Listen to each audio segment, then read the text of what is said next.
سبع ولنا إلا وعلمتنا إنك أنت العليم الحكيم رب اشرح لي صدري ويسر لي أمري واحلل عقدة من لساني يفقهوا قولي آمين يا رب العالمين. Wabadu.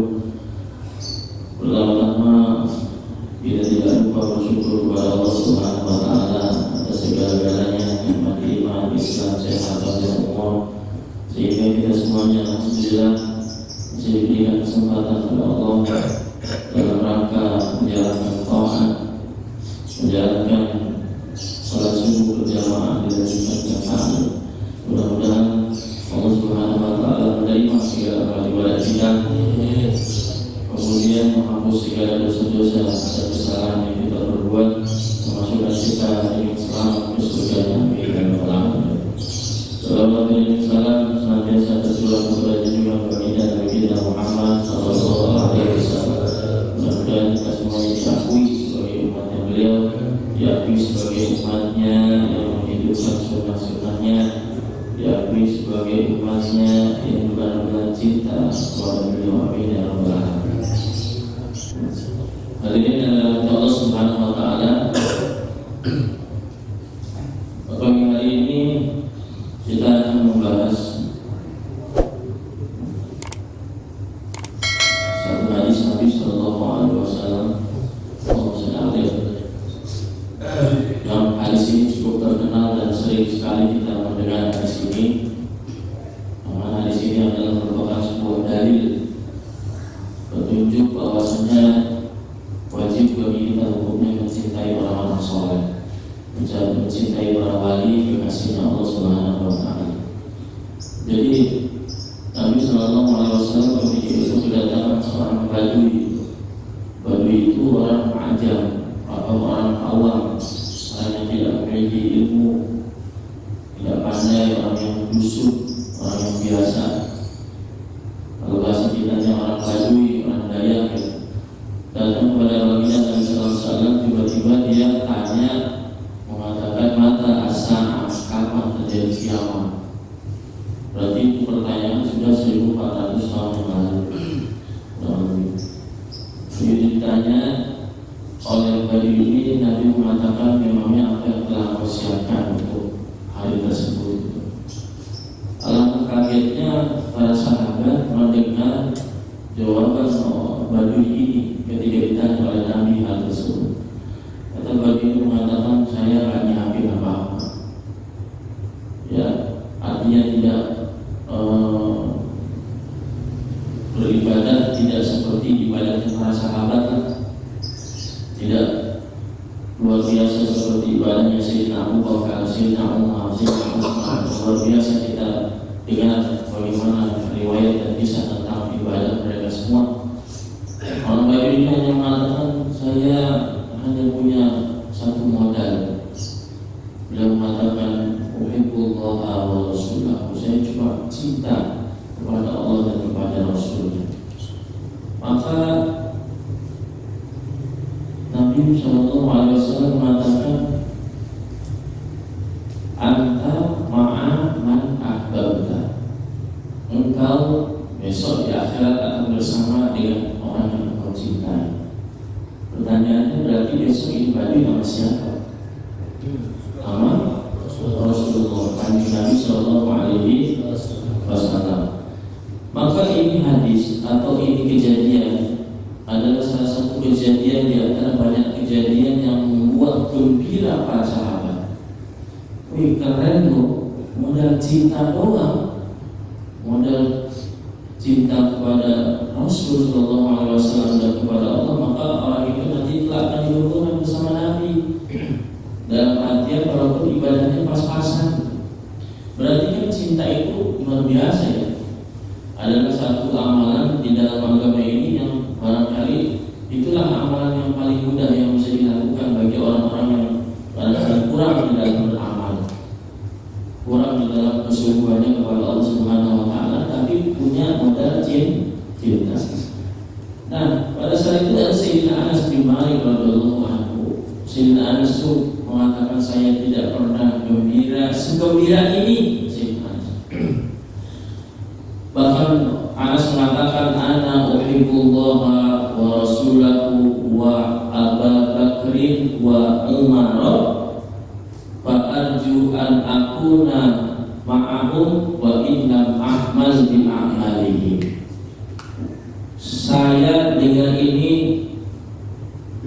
Saya mengatakan bahwasanya saya cinta kepada Allah, saya cinta kepada Nabi, saya juga cinta kepada Abu Bakar, saya juga cinta kepada Sayyidina Umar.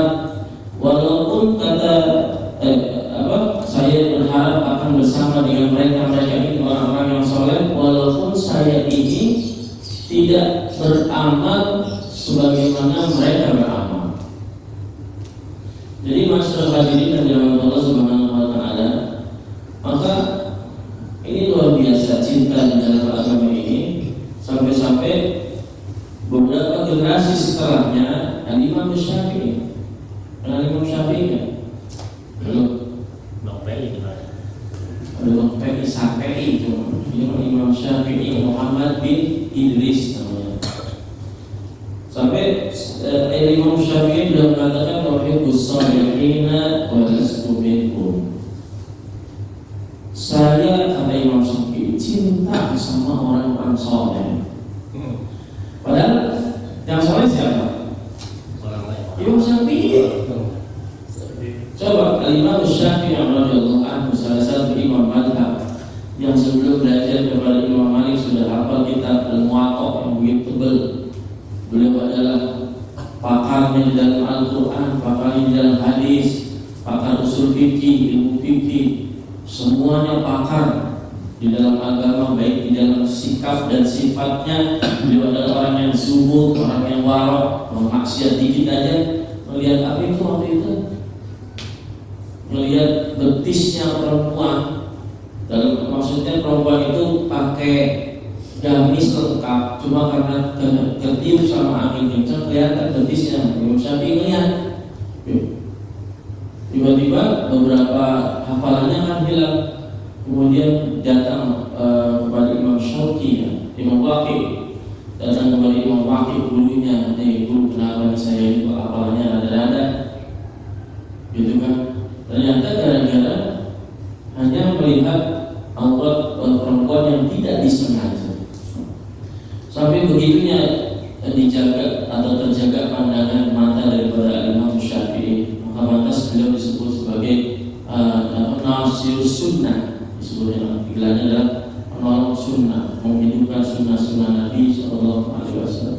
Nah, Imam Syafi'i yang udah soleh itu dari kecilnya, yang dikatakan kemarin kita sudah bahas kan, ditanya Nabi Khidir alaihissalam bagaimana pendapatmu tentang Imam Syafi'i. Beliau adalah salah satu daripada walinya Allah, Nabi Khidir alaihissalam. Tapi beliau tetap menisbatkan dirinya kepada orang soleh, padahal beliau sendiri adalah orang soleh. Coba, ini adalah salah satu pelajaran buat kita semuanya, bahwasanya dan memang begitulah sikap kita, bahwa kita ini bukan orang yang soleh sesoleh apapun kita, bukan orang yang alim sealim apapun kita. Nabi Musa alaihissalam, siapa yang bisa mencapai kedudukan beliau pada zamannya? Ada orang yang bisa mengungguli derajatnya Nabi Musa alaihissalam.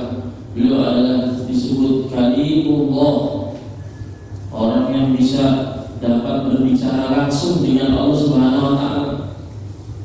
Oh, bayangin, ada hambanya Allah di muka bumi yang bisa komunikasi dua arah sama Tuhannya. Apakah keren itu Nabi Musa alaihissalam? Tetapi Nabi Musa tetap diperintahkan oleh Allah Subhanahu wa taala untuk belajar sama orang yang ada di atasnya, yaitu Nabi Allah Khidir alaihi salam. Di dalam surat Al-Kahfi kan diterangkan bagaimana Nabi Musa alaihissalam mengikut kepada Nabi Khidir alaihissalam. Nah, itu apa namanya? Menandakan bahwa memang kita ini weslah, nggak usah jadi orang yang sombong, orang yang takabur. Kok Nabi aja nggak boleh, orang sahabat aja nggak boleh, sampai Imam Syafi'i menisbatkan dirinya kepada orang-orang soleh. Kata Imam Syafi'i radhiyallahu anhu, "Wahibus shalihin wa lastu minhum." Saya ini cinta sama orang soleh, wa lastu minhum, walaupun saya ini bukan bagian dari mereka. La ali an ana nabihim syafa'ah. Kenapa saya cinta kecintaan saya kepada orang soleh, nanti besok di akhirat saya dapat syafaat. Gara-gara saya cinta sama ulama, gara-gara saya cinta sama habaib, gara-gara saya cinta sama kiai, sama ustaz ya, sama apa namanya,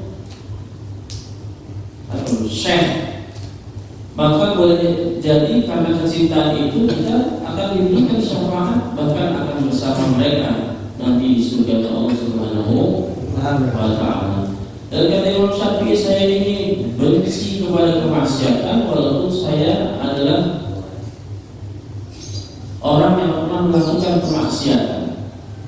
Tapi kemudian Imam Ahmad bin Hanbal, muridnya Imam Ahmad bin Hanbal itu sampai ketika mendengar syairnya Imam Syafi'i ini, ya, yang Imam Syafi'i mengatakan bagi bisolihina walastu minhum, saya ini cinta orang soleh tapi saya bukan termasuk orang soleh. Dengan begitu Imam Ahmad bin Hanbal ketika jumpa dengan Imam Syafi'i, beliau mengatakan, ya Imam, wahai Imam Syafi'i, uhibbus sholihin, kata Imam Ahmad bin Hanbal, saya cinta orang soleh, wa anta minhum, dan engkau adalah termasuk daripada orang soleh itu, dan saya cinta kepada engkau. Masya Allah. Nah, pentingnya kita itu dan ulama yang lainnya, yang banyak sekali jumlahnya orang soleh, berkiblat kepada mereka dengan tujuan apa?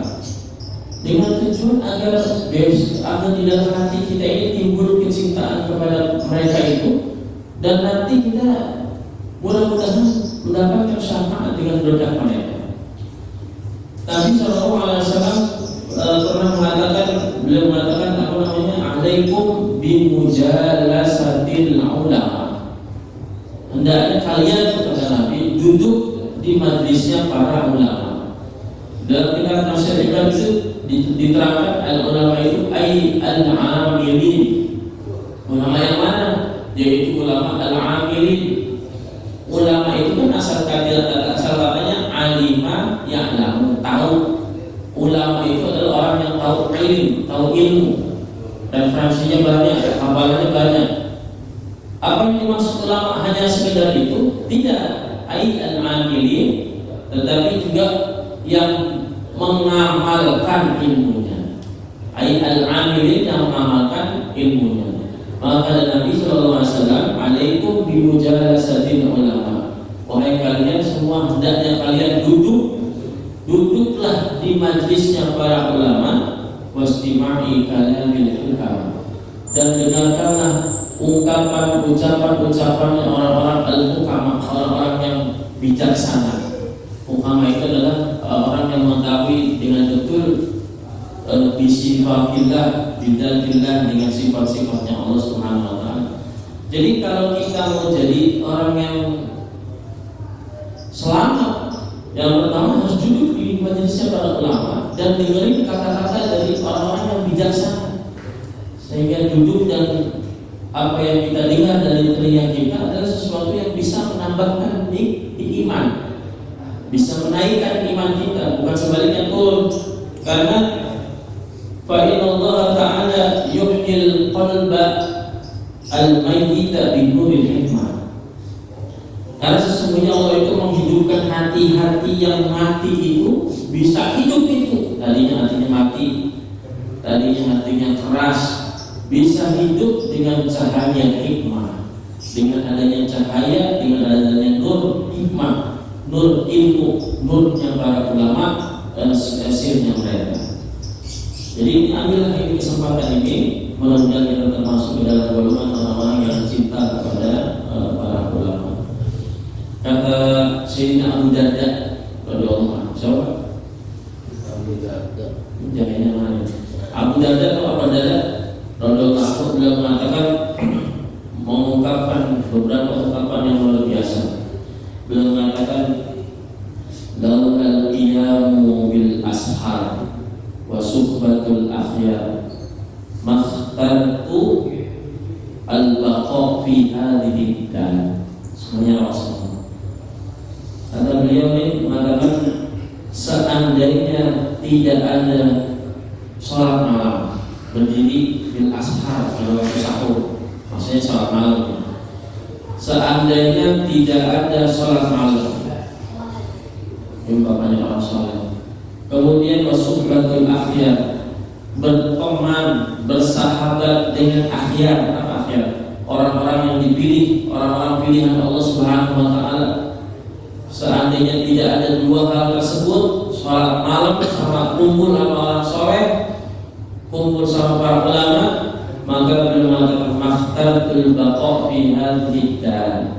Ini saya gak bakalan betah tinggal di dunia, gak bakalan mau lama-lama tinggal di dunia kalau tidak ada dua hal tersebut.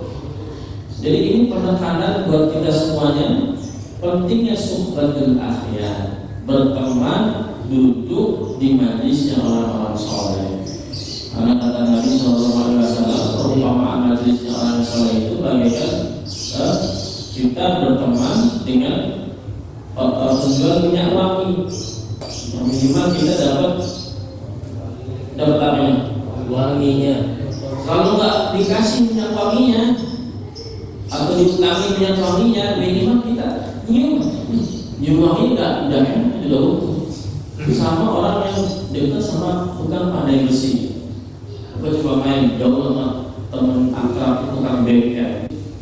Dan begitulah perumpamaan duduknya kita dengan orang-orang soleh, memiliki hubungan dengan orang-orang para ulama itu, maka minimal kita akan dapat sir,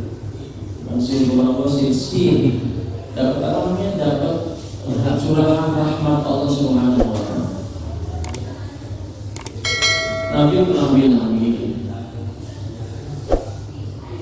itu majlis zikir, ya, majlis zikir itu adalah salah satu majlis yang dinaungi oleh para malaikatnya Allah. Sampai-sampai terjadi dialog antara malaikat itu sama Allah Subhanahu wa Ta'ala.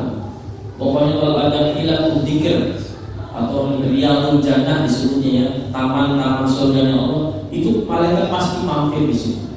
Malaikat pasti ngumpul di situ, mendoakan, memberikan rahmat, istighfar kepada orang-orang yang hadir. Sampai dalam satu hadis itu terjadi dialog antara malaikat sama Allah Subhanahu wa Ta'ala. Kata Allah Subhanahu wa Ta'ala, ini hamba-hamba saya itu lagi ngapain? Malaikat jawab, yusabbihunaka wa yukabbirunaka. Ini ya Allah, orang-orang yang lagi ngumpul ini sedang tasbih, sedang membesarkan asma-Mu, sedang mengkuduskan asma-Mu, lagi zikir mengingat Engkau. Kata Allah Subhanahu wa Ta'ala, apakah mereka itu melihat saya? Tidak ya Allah, mereka tidak melihat Engkau. Bagaimana kalau mereka melihat saya? Kata malaikat, kalau mereka melihat Engkau, bisa mereka akan lebih giat lagi dalam ibadah kepada Allah Subhanahu wa Ta'ala. Ditanya lagi, apa yang mereka harapkan? Yang mereka harapkan adalah surga. Apakah mereka pernah melihat surga? Belum pernah ya Allah. Bagaimana kalau mereka melihat surga? Maka kalau mereka melihat surga, pasti mereka akan lari menuju ketaatan kepada Engkau. Terus neraka, apa yang mereka inginkan? Mereka pengen jauh daripada neraka. Pernah lihat nggak mereka neraka? Gak pernah ya. Kalau lihat di mana? Kalau lihat mereka pasti akan kocar kacir, lari dari melakukan dosa, melakukan kemaksiatan. Kalau lihat benar-benar gak bakalan. Bahkan setiap harinya keadaannya akan terus-terus menangis karena lihat neraka. Akhirnya sampai pada satu dialog. Dialog itu mengatakan begini, yaqulu malakun minal malaika. Malaika itu kan jamak, mufradnya malak. Jadi ada satu malaikat. Ada satu malaikat bilang di dalam hadis ini, bilang begini kepada Allah Subhanahu wa Ta'ala, ya Allah, fihim fulanun laisa minhum innama ja'a li hajat. Wahai Allah, itu ada satu orang, si fulan. Si fulan bukan bagian daripada mereka. Si fulan ini datang ke situ bukan karena memang mau zikir, bukan memang karena mau menuntut ilmu, mau bersama para ulama, mengambil berkahnya, bukan. Fulan ini punya hajat yang lain. Misalnya apa? Misalnya apa? Misalnya ada majelis ilmu, dia daganglah di situlah, atau gojek sengaja, atau siapa lagi pula yang tidak membeli kepentingan kepada majelis, tetapi dia ada di situ. Ini gimana nih Allah ini dapat rahmat apa enggak nih orang ini? Karena mereka ini bukan bagian daripada majelis itu. Maka kata Allah Subhanahu wa taala, qala hubul julasa la yasqa bihi jalisuhum. Mereka itu satu majlis, sudah dianggap sama Allah itu mereka itu satu majlis, ya kan? Tidak akan layas, tidak akan menderita, tidak akan sengsara orang yang bersama mereka, siapapun, termasuk itu fulan. Walaupun cuma sekedar lewat, walaupun cuma misalnya datang ke situ, yang niatnya menagih utang, ada orang ditagih utang susah banget. Dengar-dengar dia suka hadir di majelis yang fulan, ada nagihnya di majelis itu aja lah. Cuma niatnya pengen nagih utang, tetap orang ini termasuk kata Nabi Shallallahu Alaihi Wasallam, "Mukul julasa la yasqabi jamisu," termasuk kepada golongan orang-orang yang tidak akan celaka nanti di akhirat. Pertanyaannya, bagaimana orang yang seperti, bukan seperti orang itu? Seperti kita nih misalnya ini, bapak-bapak nih, niat kesini mau ngapain? Mau makan bubur atau mau ngaji? Bubur. Bubur yang berapa? Susu apa? Kacang hijau. Jujur, mau tidur, karena paling enak tuh di majelis tidur. Apalagi kalau hari Jumat. Orang yang di luar niatnya begitu aja sama Allah Subhanahu wa taala dikatakan ini orang termasuk mendapatkan rahmat. Bagaimana dengan orang-orang yang memang kita berniat sejak semalam sebelum subuh mau hadir di majelis itu dan yusuf, maka insya Allah kita ini tidak akan celaka. Amin ya rabbal alamin. Tidak akan celaka kita ini selama lamanya insyaallah. Kata Allah di dalam Al-Qur'an, "Akhilla yauman idin ba'duhum li ba'din adu." Al-Qur'an bilang, teman sahabat dekat besok di akhirat itu bakal saling bermusuhan. Illa al-muttaqin, kecuali orang-orang yang takwa. Bahkan orang-orang yang takwa bisa menjadi penolong syafaat bagi yang lain. Banyak hadirin dan hadirat Allah Subhanahu wa taala, ini mungkin begini, ada di antara kita, kenapa tema ini diangkat? Mungkin ada di antara kita yang hanya mengandalkan amal. Artinya kita ini benar adalah luar biasa di dalam amal, di dalam sholat luar biasa, sholat tahajud luar biasa, sunnah juga luar biasa, zakat luar biasa. Tapi barangkali ada yang kurang di sini. Ada kurang yang dekat sama orang soleh. Coba ada sekali-kali juga sama para aulia, para wali. Itu rasanya berbeda dengan kita dekat sama orang lain. Para wali itu luar biasa. Dikatakan dengan pandangannya seorang wali itu, maka murid itu akan langsung bisa diangkat menuju posisi martabat yang tinggi di sisi Allah Subhanahu wa taala. Hanya dengan melihat pun, kalau ada wali melihatin kita dengan pandangan basirahnya, dengan syarahnya, bisa itu langsung mengangkat sang murid itu ke derajat yang tinggi. Sehingga Abu Hasan Asy'adili, Thariqah Sadiyah, ya kan, orang Maroko yang mengarang kitab Al-Hikam Ibnu Athaillah As-Sakandari, dikatakan sama ulama kitab hikam itu ya, gini namanya, "Lau jazat an tuqra fi shalah," ya, kalau dibolehkan membaca surat lain selain Al-Quran di dalam sholat, maka yang dibaca itu adalah Al-Hikam lil Imam Ibnu Athaillah As-Sakandari. Karena itu hikam isnya bagus. Beli terjemahnya deh. Kitab Hikam Ibnu Athaillah As-Sakandari itu isinya bagusnya luar biasa. Dan kitab-kitab ini dikaji di semua tempat di seluruh dunia. Di Indonesia saya tahu tuh yang mengkaji kitab ini diantaranya Agim Abdullah bin Masjid itu mengkaji kitab Hikam, Ki Haji Muhammad Bakhir, Ki Haji Lukman Hakim. Banyak sekali para habaib, para guru-guru yang mengkaji kitab Hikam yang pernah bernama. Itu tadi yang mengarang kitab ini, Al-Imam Abu Hasan Asy'adili adalah tadinya tidak suka kepada golongan tasawuf. Karena kalau tidak salah ayahnya beliau atau kakek ahli fikih. Kalau tasawuf itu kan lebih kepada kepada kelihatannya keramat. Tasawuf ini keramat, bisa pindah dari satu dimensi ke dimensi yang lainnya, gitu kan. Pokoknya tasawuf itu ngeri lah. Kayak Siti Jenar Al-Halaj gitu kan, yang mengatakan saya tidak ada Tuhan selain saya.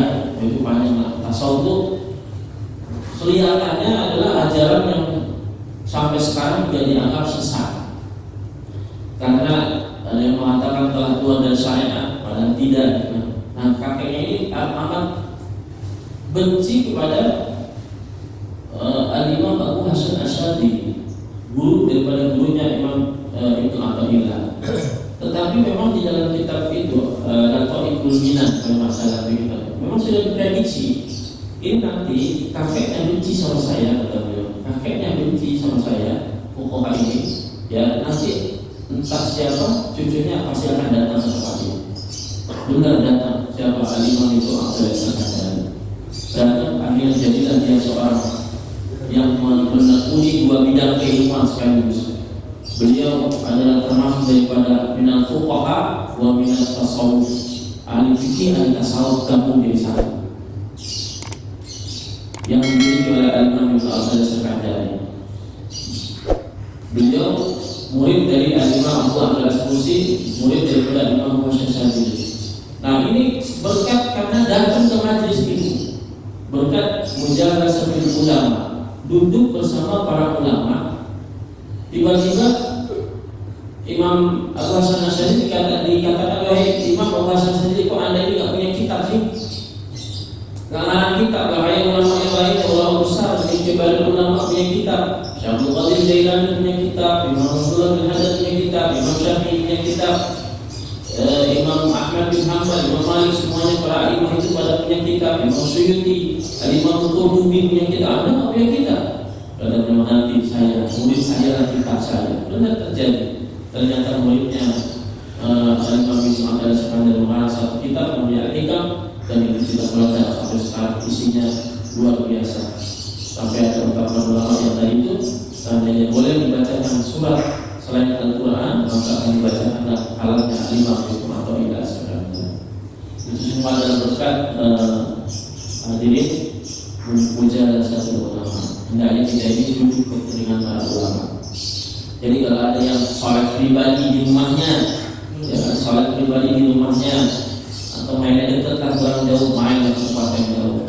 Orang dulu itu Pak, orang ulama-ulama itu kayak Imam Bukhari nyari hadis saja sampai pindah negeri. Namanya Al-Arba'un Al-Buldaniyah, hadis 40 negara. Kita ambil dari muridnya Syekh Al-Imam Ahmad dan Yasin Al-Badani, muridnya di Jakarta, murid terakhirnya beliau ada di Jakarta. Kita ambil sanad dari beliau, kitabnya Al-Arba'un Al-Buldaniyah, 40 hadis dari 40 negara. Yang mana Syekh Yasin Al-Badani itu, Syekh Yasin bukan nulis hadis nyobot dari Google, dari kitab mana ditulis sampai 40 hadis, bukan. Namanya Al-Buldaniyah, hadis 40 negara. Beliau ke 40 negara, langsung nemuin siapa ulama, orang yang memang mendengar hadis itu, di mana hadis itu punya mata rantai sanad sampai ke Nabi. Akhirnya kita tuh waktu itu baca tuh hadis dari Mekah, ulama Mekah seperti hadis dari Hadramaut, hadis dari Malaysia, hadis dari Indonesia disebut Jawa Timur, Hasyim Asy'ari. Jadi waktu hadis itu isinya hadis yang dari Nabi, tapi yang didapatkan dari 40 negara dengan berbagai macam ulama yang berbeda-beda. Sampai segitunya gitu, cintanya kepada para ulama, mengambil berkahnya sampai berani mengeluarkan uang, jiwa dan hartanya untuk hanya sekedar hijrah dari rumahnya nemuin para ulama, nemuin para aulia, para sholih. Maka keluar kita. Dan saya punya rekomendasinya. Kita ke ulama-ulama yang zuhud, ulama-ulama yang al-amilin, memang dia ini mengamalkan apa yang ada di dalam hadis Nabi SAW.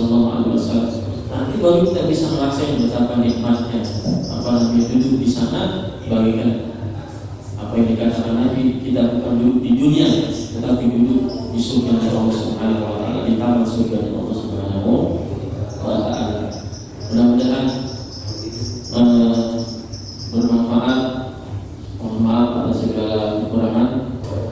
Amin amin Allah wa jalla wa ala wa tabaraka wa amilika wa ma'suma wa la tunafina wa la mina wa la ma'ana sakira wa sallallahu ala sayyidina